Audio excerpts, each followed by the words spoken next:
Bienvenidos a TMT Conversaciones. Vamos a charlar ahora con Federico Prada, que es biólogo, emprendedor, director de las licenciaturas en biotecnología y bioinformática de UADE. Federico, ¿cómo va? ¿Qué tal, José? Un gusto. Después de tantas idas y vueltas, finalmente, ¿qué sabemos del COVID-19 a 6 meses de su debut? Es una muy linda pregunta. Uno se lo podría plantear como, ¿qué nos falta saber, no? También, que es por el otro lado. Ujú. Pero en principio te podría decir, a ver, para no empezar por la negativa que no siempre suena bien, tenemos muy buena información acerca de cómo tratar de prevenir esta pandemia utilizando la biotecnología, que es la generación de vacunas, eso te puedo contar. Sabemos que finalmente utilizar barbijo es útil para evitar la propagación, no para no contagiarse, sino para evitar la propagación. También sabemos acerca del origen. El origen es un origen natural, o sea, no hay ninguna evidencia que hable acerca de la generación de este microorganismo, de esta partícula viral, este virión, por parte de manos, digamos, con intenciones non santas. Sabemos acerca del diagnóstico masivo, aprendimos mucho a nivel mundial. Y por último, estamos tratando de aprender cómo tratar esta enfermedad, porque es una enfermedad digamos, difícil de encarar porque, digamos, para mí una de las cosas más fuertes que ocurren en este contexto es que nosotros somos culpables de esta pandemia esté creciendo, a nivel biológico y a nivel social, básicamente. Esa sería una pequeña lista como para que, no sé, vos tomes los ¿Y, temas que te interesen y y sigamos por charlando. qué? Me interesó esto último. ¿Por Sí, qué a nivel biológico, bueno, está creo más claro, somos los transportistas del virus, y a nivel, creo que dijiste social, sí, somos social, culpables? social. Mira, es un aspecto que me interesa, me encanta charlar, me encanta discutir. A nivel biológico, tal cual, somos los carriers, los transportadores de este virus, ¿no? Ujú. Pero justamente a nivel social, a nivel organizacional de nuestra sociedad, hemos desarrollado una serie de metodologías de transporte que hacen que en otro contexto, 100 años atrás, esto no hubiera sido posible simplemente porque no existían la aviación o la comunicación de las personas de manera física, de un lugar a otro. Es decir, pensando una pandemia con exactamente el mismo virus, digamos, en un mundo habitado por aldeanos, esto no hubiera propagado, ¿no? Y no hace falta que nos vayamos millones de años para atrás. Aunque nos vayamos unos miles de años para atrás es suficiente, ¿no? Eso no significa que no haya sido, que no, digamos, no hubiese sido en aquel momento un verdadero problema para las personas que lo tuvieran, pero claramente no se hubiese propagado de la manera que se propagó. Ujú. Hablando de propagación, ¿no? Una de las características de esta pandemia es el contexto de desarrollo de las comunicaciones en el que se produce, ¿no? De hecho, Ujú. antes de la pandemia teníamos esta expresión comunicación viral, ¿no? ¿Hasta qué punto esa comunicación viral, las redes, la comunicación persona a persona, la divulgación a través de WhatsApp de audios o mensajes o contenidos referidos a la pandemia agravó, condicionó o tal vez mejoró, digamos, el combate al virus? Mira, ocurre algo muy interesante al respecto. Uno lo podría analizar de dos ángulos distintos, ¿no? Un ángulo es la comunicación científica, que es el que más me toca de cerca, ¿no? La comunicación científica se vio revolucionada en este contexto. Habitualmente, te cuento esto, tal vez estás al tanto, pero me parece que es algo lindo para que lo conozcas vos y lo conozca, digamos, tu público.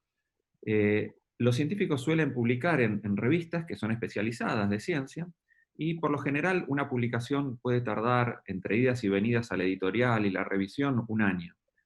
Se está dando, digamos, un caso muy paradigmático, un cambio muy fuerte al respecto, en donde los científicos pueden publicar, digamos, digamos, tomando un atajo de revisión de pares en menos de una semana. Es decir, pueden tener un resultado y en una semana tenerlo publicado en una base de datos libre, de acceso libre y sin evaluación.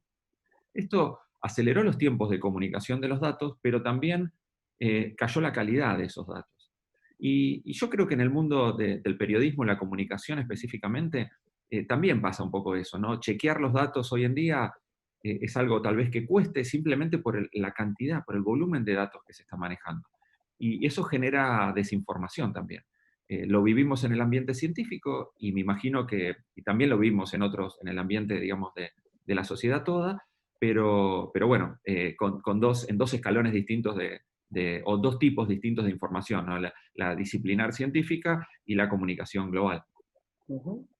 Ahí hay también como una necesidad de tal vez mejorar la conexión, ¿no? Entre em, la ciencia y el periodismo, tal vez, sobre todo a partir de esta eh, circunstancia en la que organismos importantes, el más importante, la Organización Mundial de la Salud, también se encontró ante la necesidad de hacer afirmaciones urgentes y luego volver hacia atrás, ¿no? Me parece que también fue un aprendizaje acerca de cómo informar sobre estas cuestiones, que es una novedad, ¿no? Hasta ahora la ciencia dice tal cosa y durante mucho tiempo no dice una cosa distinta. Y en esta circunstancia sí tuvimos que en pocas semanas, en pocos meses, teníamos afirmaciones diametralmente distintas de quienes habitualmente no hacen esas correcciones. Hay algo de eso, Sí. ¿no?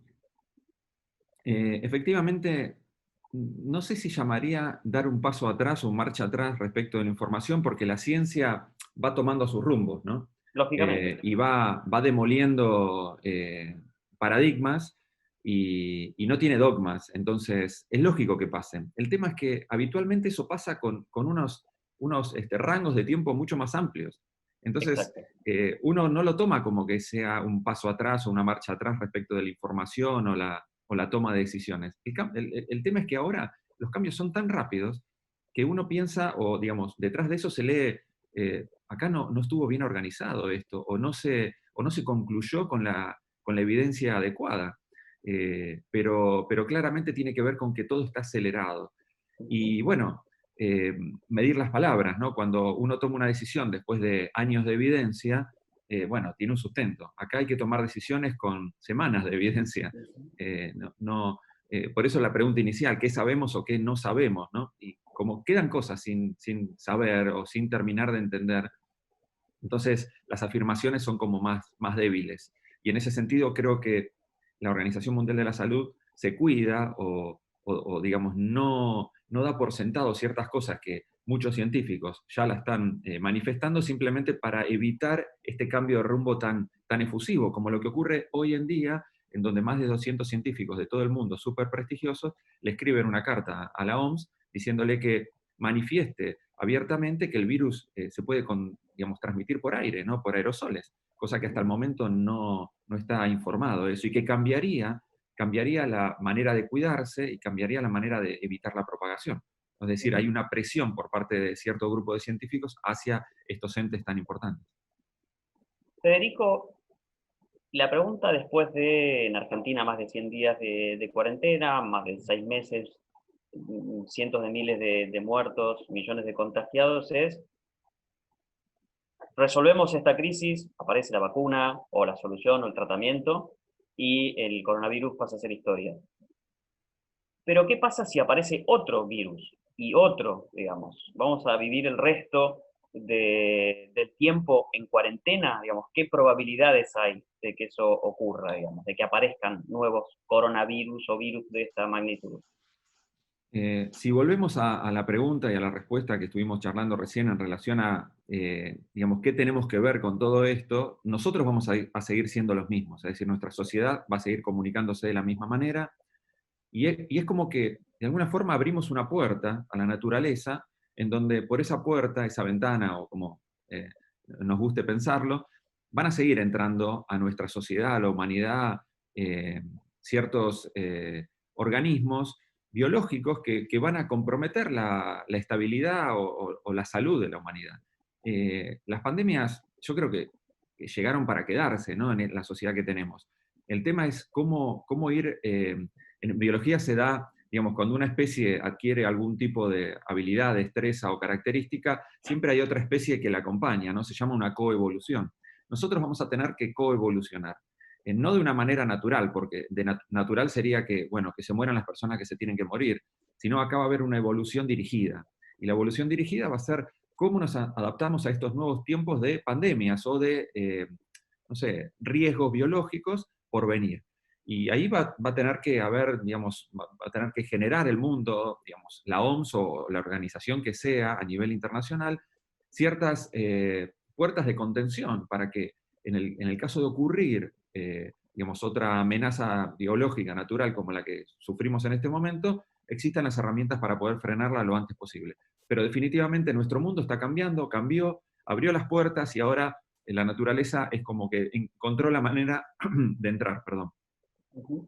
Federico, ahora voy a tu perfil de director de carrera en UADE.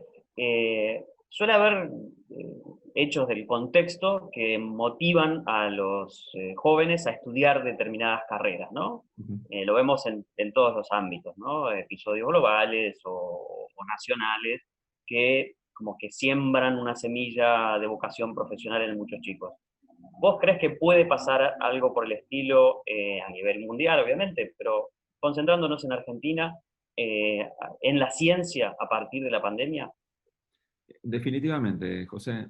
Hay un acercamiento muy fuerte, hay una empatía por querer dar soluciones desde el lado de la salud.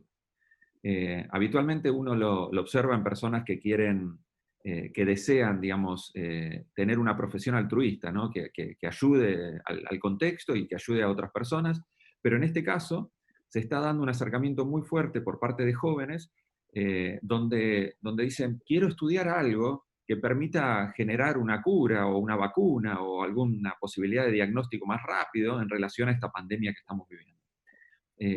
La vida, digamos, como que tiene idas y vueltas en relación a cuáles son las tendencias a nivel de educación y claramente el área de la salud, la biotecnología, la bioinformática y otras biociencias en este momento están creciendo producto del contexto que vivimos.